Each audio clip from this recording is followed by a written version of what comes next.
Hello, good morning students, class 6, welcome back in my video class.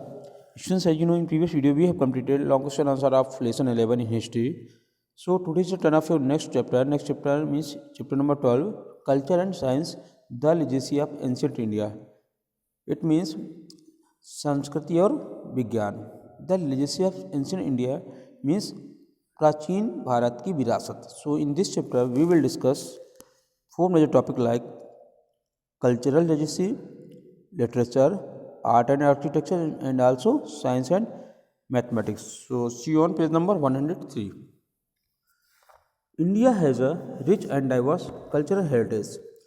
The culture, faith, customs, art, architectures, language, etc.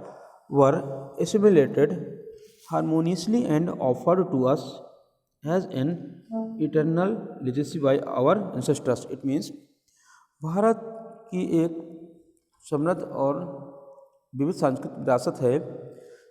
संस्कृति, आस्था, रीति रिवाज, कला, वास्तुकला, भाषा आज को हमारे पूर्वज द्वारा एक शाश्वत विरासत के रूप में सामंजस्य रूप से आत्मसात किया गया था. In this chapter we shall study about the cultural legacy of ancient India besides developments in science and mathematics. इस अध्याय में हम विज्ञान और गणित के विकास के अलावा प्राचीन भारत की सांस्कृतिक विरासत के बारे में भी पढ़ेंगे या अध्ययन करेंगे. The quote of Arnold Toynbee alongside clearly describes India's rich and varied culture.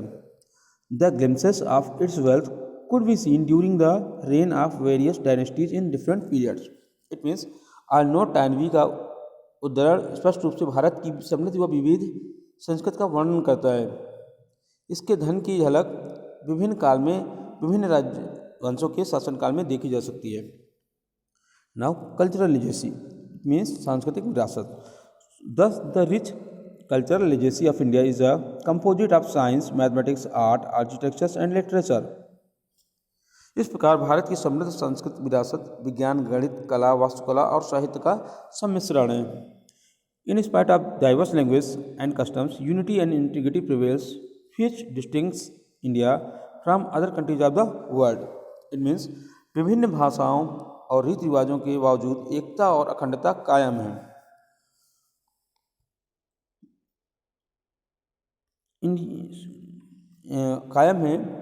जो भारत को दुनिया के अन्य देशों से अलग करती है. लिटरेचर मीन्स साहित्य. Some of the greatest work in Sanskrit literature, both religious and secular, were composed in ancient period. For instance, the Vedas. It means Sanskrit साहित्य की कुछ महानतम कृतियाँ दोनों धार्मिक और धर्मनिरपेक्ष प्राचीन काल में रची गई हैं. Next, religious literature. It means धार्मिक साहित्य. Hindu philosophy and literature. Hindu philosophy and literature means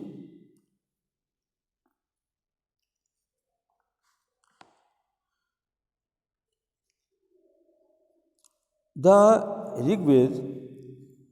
Hindu philosophy and literature means Hindu darshan or sahitya. So the Rigved, the earliest known body of literature in Sanskrit, is a collection of prayers offered to various gods like Varun, Agni and Surya. Hindu दर्शन और साहित्य का सबसे पुराना ज्ञात निकाय वरुण, अग्नि और सूर्य जैसे विभिन्न देवताओं को दी जाने वाली प्रार्थनाओं का एक संग्रह है. The other three Vedas are Yajurveda, Shyamveda and Atharvaveda. और तीन वेद और भी हैं जिनका नाम है Yajurveda, Shyamveda and Atharvaveda. Supplementary text like the Brahmanas, Aranyakas and Upanishads, the Puranas and epics like the Ramayana and the Mahabharata are rich sources of religious literature of ancient India. It means Brahmana, Aranyaka और उपनिषद, पुराण व महाकाल जैसे रामायण और महाभारत जैसे पूरक ग्रंथ प्राचीन भारत के धार्मिक साहित्य के समृद्ध स्रोत हैं. The Puranas contains the ideas of the Vedic peoples about the origin of the universe, gods, sages and ruling families. There are 18 surviving Purans. पुराणों में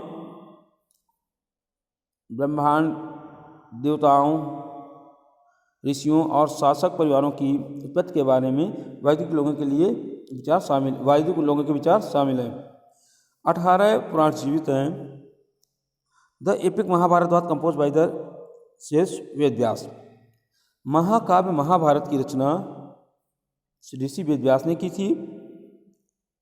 it describe the struggles between two royal families, the Kaurava and the Pandavas.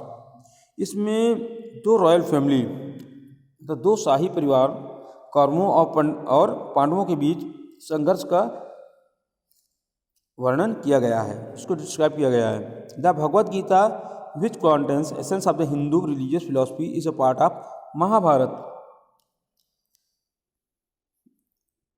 Bhagavad Gita जिसमें हिंदू धार्मिक दर्शन का सार है, महाभारत का एक वो पार्ट है या एक महाभारत का एक हिस्सा है। And the other epic the Ramayana was written by Maharshi Valmiki. और दूसरी महाकाव्य रामायण है जिसको महर्षि वाल्मीकि द्वारा लिखा गया है, रचित किया गया है। It is the story of prince Ram of Ayodhya and his war with Ravan the king of Lanka. It is the story, यह राजकुमार अयोध्या के राजकुमार राम और लंका के राजा रावण के युद्ध की कहानी है। It conveys the message of victory of good over evils. It means यह बुराई पर अच्छाई की जीत का संदेश देती है। Next, Buddhist and Jain literature, बौद्ध धर्म और जैन साहित्य। The Buddhist and Jain religious text were originally compose in Prakrit. बौद्ध और जैन धार्मिक ग्रंथ मूल रूप से प्राकृत में रचे गए थे। Some of them were later translated into the Sanskrit. उनमें से कुछ बाद में संस्कृत में अनुवाद किए गए हैं। So I think this is enough for today students and tomorrow we will cover up rest of the part of this chapter. So thank you so much students for your peaceful learning. Thank you.